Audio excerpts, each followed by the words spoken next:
В администрации президента прошла встреча Союза политических партий и общественных организаций с членами правительства. На повестке дня обсуждение требований оппозиционных сил к исполнительной власти. Встреча началась с обсуждения социальных и экономических реформ. Вице-премьер-министр экономики Кристина Узган отметила, что в этих сферах проводится большая и продуктивная работа. Об экономическом росте в республике свидетельствуют показатели 2019-2022 годов. Рост собственных доходов государственного бюджета вырос за 3 года на 3 миллиарда рублей. Внешнеэкономический оборот вырос на 14 миллиардов рублей. Объем ВВП в 2019 году составлял 34,8 миллиардов рублей, по факту 2022 года 45,8 миллиардов рублей. Совокупный объем производства товаров, работы и услуг в 2019 году составлял 46,3 миллиарда рублей, в 2022 71,3 миллиарда рублей.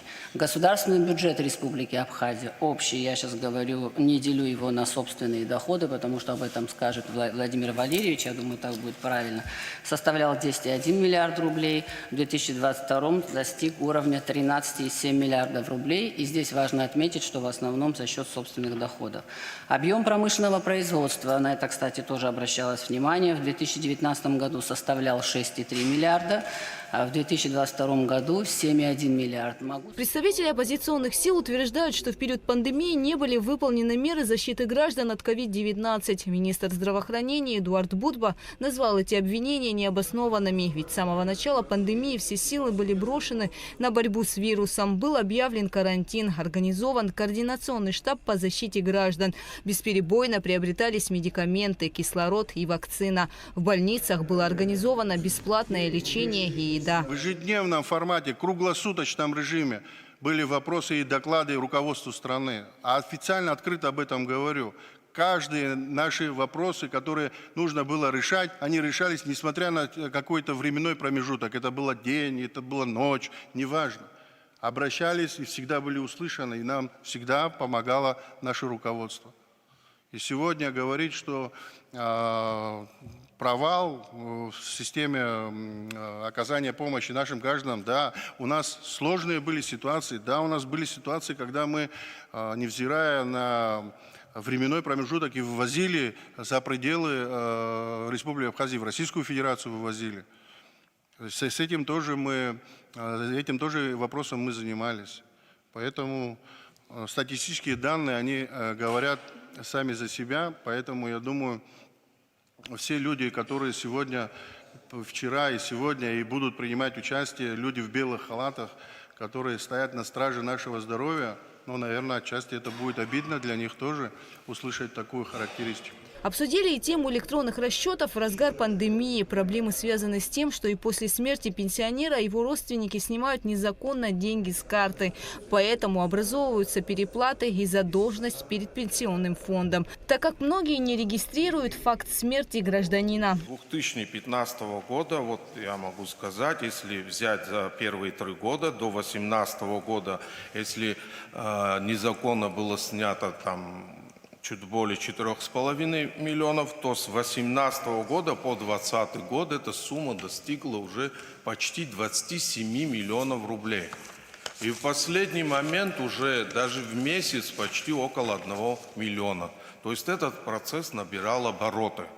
И таким образом, конечно, естественно, российская сторона, это Пенсионный фонд России, имел претензии к нам, ставил вопрос.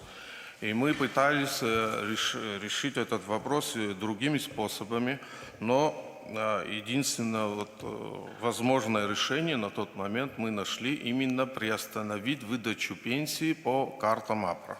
Это с августа 2020 года. Действие было легко, так как это мог сделать только доверенное лицо или сотрудник банка. И таким образом вопрос решается. Однако вот за период с 2015 года по 2020 год мы до сих пор получаем информацию от Пенсионного фонда России о переплатах.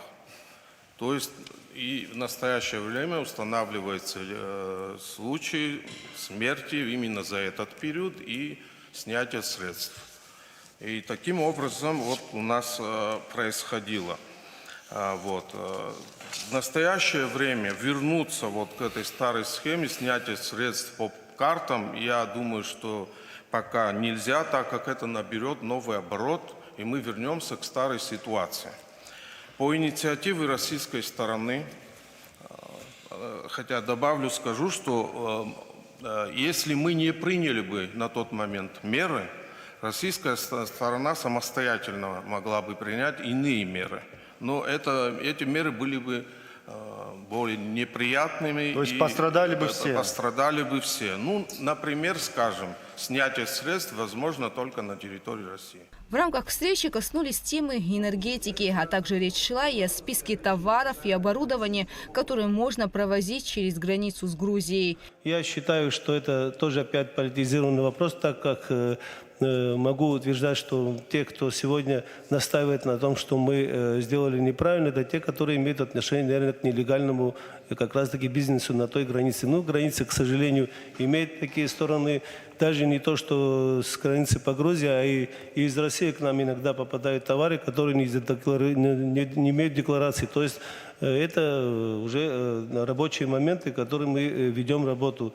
Но тем не менее, что сегодня мы после того, как этот указ был принят, ничего на границе не изменилось, кроме того, что мы стали хотя бы видеть то, что сегодня происходит, что завозится, что можно остановить, что можно завозить.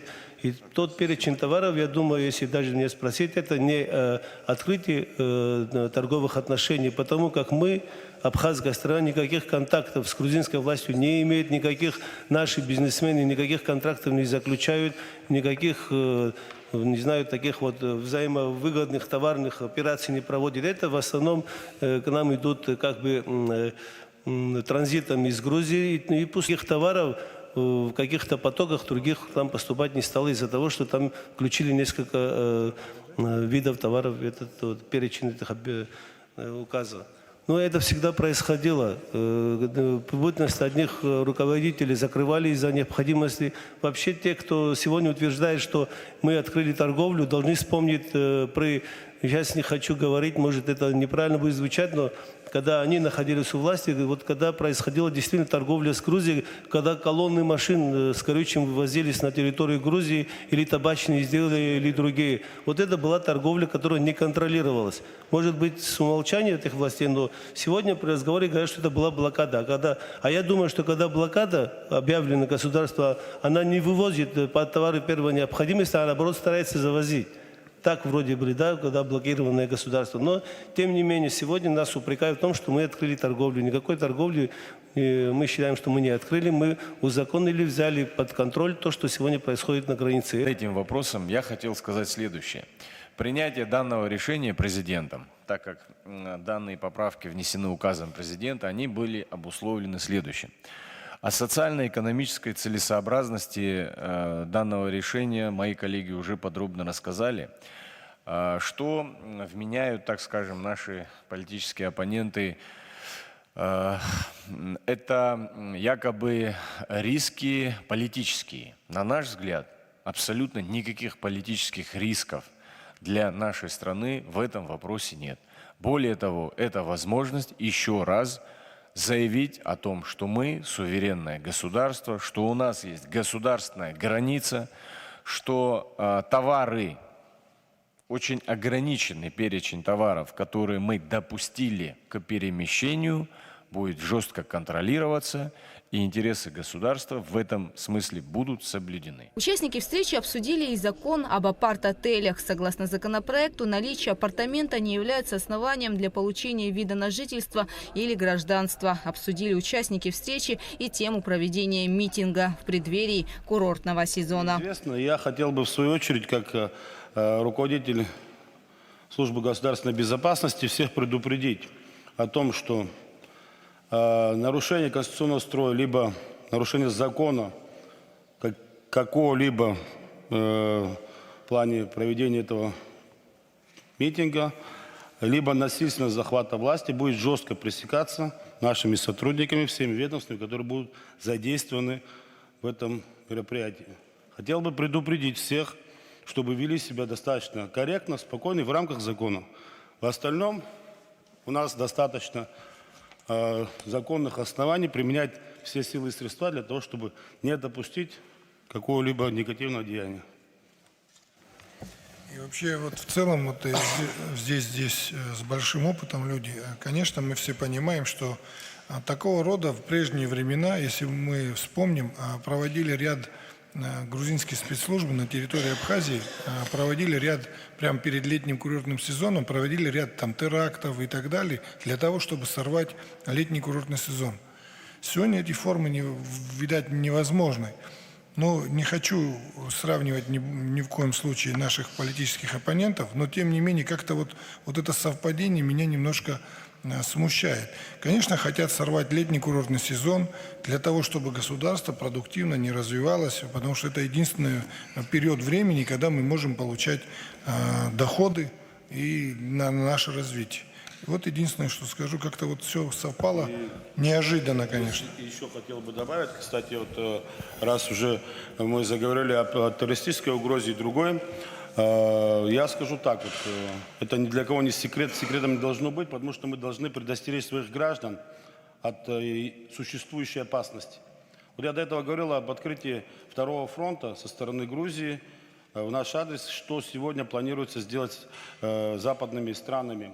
Но в том числе в план их мероприятий для того, чтобы сегодня здесь поднять Бучу и непосредственно оставить грузинский след для того, чтобы мы сегодня как-то сами же пошли на них войною, это действует план террористической угрозы на территории Республики Абхазия, ихний же план, проработан на Украине, который сегодня пока не реализован. Не реализован потому, что мы работаем. И потому что мы знаем некоторых лиц, которые, возможно, к этому могут быть причастны. К сожалению, они на сегодняшний день не находятся на территории Республики Абхазия. Но, возможно, их пособники здесь и где-то есть. И вот этот митинг, массовое скопление людей, не исключено, что может быть использован для того, чтобы нанести серьезнейший удар для наших граждан.